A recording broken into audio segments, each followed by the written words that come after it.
अल मुज़म्मल state के तमाम staff की तरफ से अहले वतन को यौम आज़ादी मुबारक। अल मुज़म्मल स्टेट के तमाम स्टाफ ने यौम आज़ादी के हवाले से अपने पैगाम में कहा है कि आज के दिन हमें अपने आबाओ अजदाद की बेमिसाल कुर्बानियों को खराज तहसीन पेश करना है। हमें उन माओं के बेटों को खराज मोहब्बत पेश करना है जिन्होंने इस देश के चप्पे चप्पे गोशे गोशे से ये अहद किया था कि खून दिल दे के निखारेंगे रुखे बरगे गुलाब। खून दिल दे के निखारेंगे रुखे बरगे गुलाब, हमने गुलशन के तहफ़्फ़ुज़ की कसम खाई है। तमाम स्टाफ ने अपने पैगाम में कहा है कि अगस्त का महीना खुशियों और मुसर्रतों का प्याम लेकर आता है।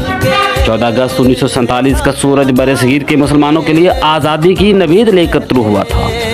हमारे बुज़ुर्गों की बेमिसाल कुर्बानी और मुसलसल जद्दोजहद के नतीजे में हमें ज़मीन का ये आज़ाद खित्ता नसीब हुआ। उन्होंने कहा कि हमें इस खित्ते की आज़ादी को बरकरार रखने और इसकी तरक्की और खुशहाली के लिए मिलजुल कर काम करना होगा।